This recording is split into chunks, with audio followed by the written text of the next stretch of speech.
Hello everyone, welcome to Basically Neda. I am Neda, and in this video I'm going to talk about the Libby app.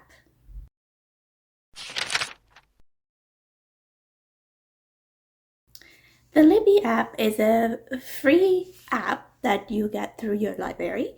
It is very easy to download and maneuver through. You can use it on your phone, your computer, your tablet, any electronic device that you can put an app on. You can get ebooks, audiobooks, or magazines on it. There are some limits on borrowing from the Libby app.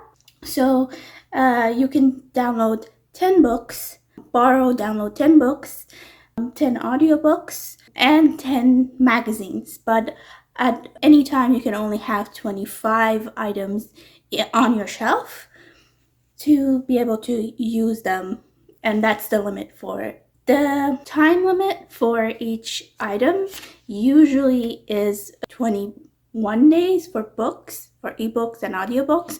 I'm not sure for magazines. I've never actually used the magazines. And you can sometimes get the skip the line version of it. Sometimes they send you the skip the line, and that's 7 days to have on your shelf. So you can also put items on hold when they are not available. The limit of items on hold is the same as the limit of having items on your shelf, which is 25 items at a time. I like using the Libby app because I can use it whenever I want, read the book wherever I want on my phone, whenever I have any time, like spare time, if I'm waiting for somebody or for I'm in the line for something, I can just open the app on my phone and read or listen to some of my books. So that's the part that I like the most about it. And it is very easy to use. Like you don't even have to put your password again or your library card in at all. You just set it up once and everything is in there. And anytime you open it up, it's always there. So the other part that I like the most is because I can try out any books that I want on this app. Like I don't really buy books unless I know I'm gonna reread them, and that's why I love this app. It's just even when I go to the actual library, they might not have the book that I want, and the Libby app would have it as an ebook or an audiobook, and I can try it out and see if I want to buy the actual book. It's a lot more convenient and it's better on my budget. So I tend to use this app a lot. Like 95% of the time I'm using the Libby app. Some of the cons on this are just my issues with it. It's my own reasons. It might not be a problem for anybody else. It's just me and just a little things that I don't really know that other people might like or might not like as well. So the cons that matter to me, they don't really always have all the books that I want.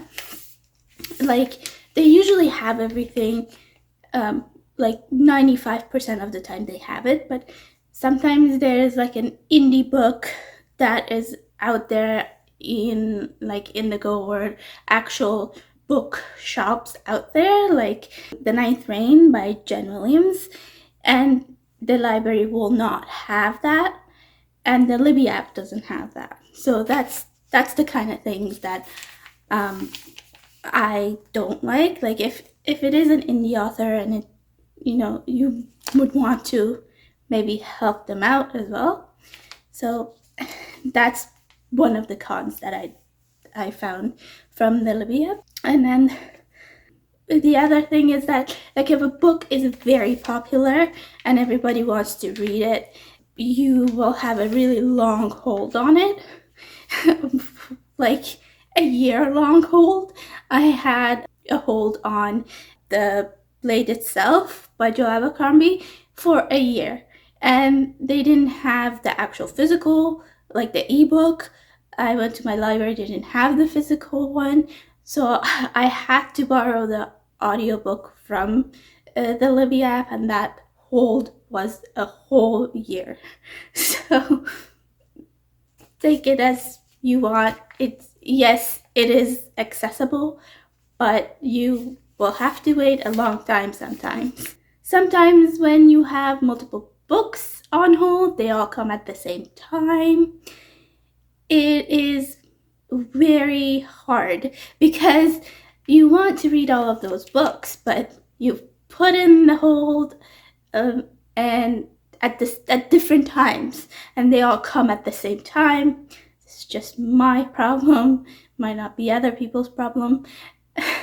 So I end up trying to finish all the books at the same time, and then it's just overwhelming and I'm not going by my own pace. So yeah, that's just me a little bit. I get anxiety from it sometimes. It's just like, okay, I understand. And the reason why I get anxiety from it is because then they tell me, like, if you are not opening one book, it just explains to you that, oh, this many people are waiting for this book. And you're just like, okay, I have to read this one as well. So it's just, it gives you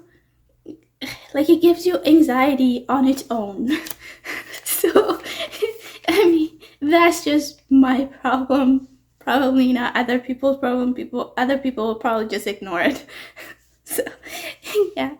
Overall, this app is really helpful, and it has been very helpful because I don't want to spend a lot of money reading my books, and my library doesn't have a lot of the books that I want to read because it doesn't have that many fantasy books. And the Libby app is very easy to use and it's very accessible. So overall, I'd say it is a good app to use, but keep in mind that those little cons that I said are also there, and you might have to maneuver around them. So yeah, thank you for watching. If you have any, if you've ever used the Libby app, and if you have any comments about it, or how you like it or not, let me know down below in the comments. And if you like this video, please give it a thumbs up. If you want to see more content from me, please press the like button, and I'll see you in the next one. Bye.